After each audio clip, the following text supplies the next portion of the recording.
Assalamualaikum warahmatullahi wabarakatuh. Halo semuanya, perkenalkan nama saya Dipo Ditro Pambudyo. Saya mahasiswa dari Pendidikan Khusus Fakultas Ilmu Pendidikan Universitas Negeri Jakarta. Dan di sini saya akan mengajak teman-teman semua untuk mengenal seperti apa anak autism dan juga layanan pendidikan seperti apa yang cocok baginya. Sebelum kita masuk pada penjelasan, saya akan membacakan hasil survei yang saya buat beberapa hari yang lalu tentang pandangan masyarakat mengenai anak autisme dan juga layanan pendidikannya. Yang pertama, saya menemui seorang ibu rumah tangga muda bernama Novel yang masih berumur 33 tahun. Beliau mengatakan bahwa anak autisme itu adalah anak yang memiliki suasana hatinya tidak bisa ditebak. Jika dia sedang kesal atau marah, dia akan melukai dirinya sendiri. Dan jika suasana hatinya senang, dia akan tertawa.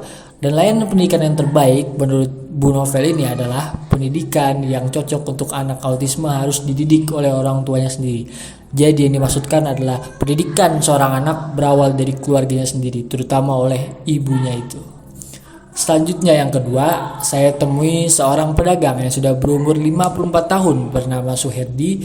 Beliau mengatakan bahwa anak autisme itu adalah anak yang cenderung lebih aktif dan juga lebih cerdas dan membutuhkan layanan pendidikan yang dapat menyesuaikan dengan bakat di diri penyandang autisme tersebut. Nah, ini lebih kepada pendidikannya itu tergantung daripada kebutuhan yang memang dibutuhkan oleh seorang penyandang autisme.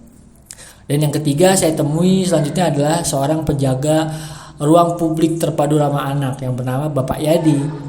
Beliau mengatakan bahwa anak dengan autisme ini adalah anak yang mengalami kesusahan dalam berbicara dan juga adanya gangguan pada saraf yang memang dimiliki oleh individu autisme tersebut. Dan mengatakan bahwa layanan pendidikan yang menurutnya cocok adalah layanan konseling. Layanan konseling atau layanan bimbingan yang berkenaan tentang motoriknya dan gangguan susah berbicaranya, atau layanan bimbingan yang memang berkenaan tentang motorik dan juga gangguan susah bicaranya itu menurut Bapak Yadi, seorang penjaga RPTRA.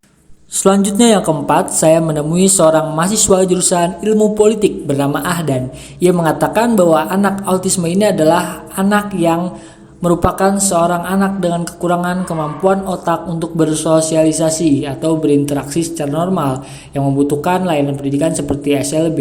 Menurutnya cukup memfasilitasi meskipun dalam hal ini pembelajaran dalam bentuk praktik sosial di lingkungan masyarakat atau outdoor juga sangat diperlukan untuk praktik pendidikan secara nyata, tidak hanya dalam bentuk materi, begitu katanya. Dan yang terakhir, saya menemui seorang mahasiswi jurusan Public Relationship yang mengatakan bahwa anak dengan autisme ini adalah anak dengan gangguan kesulitan berinteraksi dan berkomunikasi dengan orang lain. Lalu mengatakan bahwa layanan yang cocok adalah dengan pengajaran yang menggunakan media visual karena kelebihan anak autisme itu di bidang visual agar keterampilan dan komunikasinya jadi lebih baik, begitu katanya. Dan dari kelima pandangan ini yang rata-rata memiliki jawaban masing-masing di antara yang lainnya. Dan menurut pandangan saya sendiri, tidak ada yang salah dari apa yang dikatakan oleh masyarakat yang saya temui ini. Melainkan itu adalah jawaban daripada sudut pandang yang mereka lihat secara kasat mata. Dapat kita lihat sama-sama bahwa masyarakat masih banyak nih yang memang masih belum mengetahui dengan detail apa sih anak dengan autisme itu, serta kebutuhan layanan apa sih yang cocok bagi anak dengan autisme ini. Mari kita bahas sama-sama, mari kita belajar sama-sama. Mari kita bahas lebih lanjut, apa itu autis? Peristilahan atau sebutan untuk penyandang autis berbeda-beda tentunya. Ada istilah autis, autisme, dan autism. Autism sama dengan autisme, yaitu merupakan nama dari gangguan perkembangan komunikasi, sosial, dan perilaku pada anak. Sedangkan autis yaitu anak yang mengalami gangguan autisme. Secara etimologis, kata autisme berasal dari kata auto dan isme. Auto artinya diri sendiri, sedangkan isme berarti suatu aliran atau paham. Dengan demikian, autisme diartikan sebagai suatu paham yang hanya tertarik pada dunianya sendiri. Perilakunya timbul semata-mata karena dorongan dari dalam dirinya. Penyandang autisme seakan-akan tidak peduli dengan stimulus-stimulus yang datang dari orang lain. Autisme adalah gangguan perkembangan neurobiologis berat yang mempengaruhi cara seseorang untuk berkomunikasi dan berelasi atau berhubungan dengan orang lain. Penyandang autisme tidak dapat berhubungan dengan orang lain secara berarti, serta kemampuannya untuk membangun hubungan dengan orang lain terganggu karena ketidakmampuannya untuk berkomunikasi dan mengerti perasaan orang lain. Lebih lanjut dijelaskannya bahwa penyandang autisme memiliki gangguan pada interaksi sosial, komunikasi baik verbal maupun nonverbal, imajinasi, pola perilaku repetitif, dan resistensi terhadap perubahan pada rutinitas. Selanjutnya, mari sama-sama kita bahas tentang layanan pendidikan. Ada apa saja sih layanan pendidikan untuk anak autism? Yang pertama itu ada kurikulum sesuai kemampuan siswa dan juga PPI, Program Pendidikan Inklusi. Penerapannya, kurikulum ini sesuai dengan kemampuan siswa pada sekolah yang menerapkan sistem inklusivitas. Diperlukan agar meratanya ketercapaian tujuan pembelajaran terhadap seluruh siswa, baik yang disabilitas seperti autism maupun siswa yang non-disabilitas. Yang kedua ada menyediakan profesi yang mumpuni, guru pendamping khusus dan juga psikologis. Dan ketersediaan profesi yang mumpuni ini untuk mendukung program pembelajaran bagi anak autistik merupakan langkah konkret dalam kesesuaian penanganan gejala anak autistik tersebut. Karena pekerjaan yang sesuai bidang dan ahlinya akan berbuah manis dan sesuai dengan tujuan.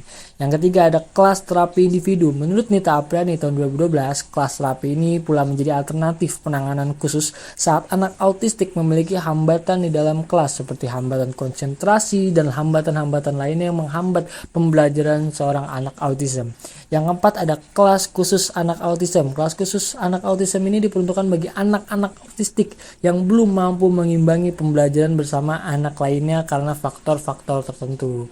Yang terakhir ada kelas inklusif bagi anak-anak autis yang bisa mengimbangi anak non-disabilitas. Kelas khusus ini bagi anak autism diperuntukkan agar mampu bisa mengimbangi, dan ini adalah kelas-kelas yang memang isinya adalah anak-anak autism yang sudah mulai bisa mengimbangi anak-anak di luar non-disabilitas ini. Begitu teman-teman. Mungkin ada layanan pendidikan khusus yang mungkin teman-teman tahu, boleh langsung ditulis aja di kolom komentar ya teman-teman. Jadi pada kesimpulannya, layanan pendidikan ini bagi anak-anak autism merupakan pendekatan khusus yang diperlukan untuk memenuhi kebutuhan mereka secara efektif dalam sistem pendidikan. Hal ini untuk memastikan inklusivitas dan aksesibilitas terhadap pendidikan bagi semua anak, termasuk yang memiliki kebutuhan khusus. Layanan pendidikan persekolahan bagi anak autism mencakup berbagai kegiatan, program, dan upaya yang dirancang untuk memfasilitasi proses pembelajaran dan pengembangan individu autism. Nah, gimana nih teman-teman setelah menyaksikan video barusan? Jangan lupa tulis komentar ya di kolom komentar agar kita bisa sama-sama belajar. Terima kasih telah menyaksikan video ini. Sampai jumpa di video berikutnya. Wassalamualaikum warahmatullahi wabarakatuh.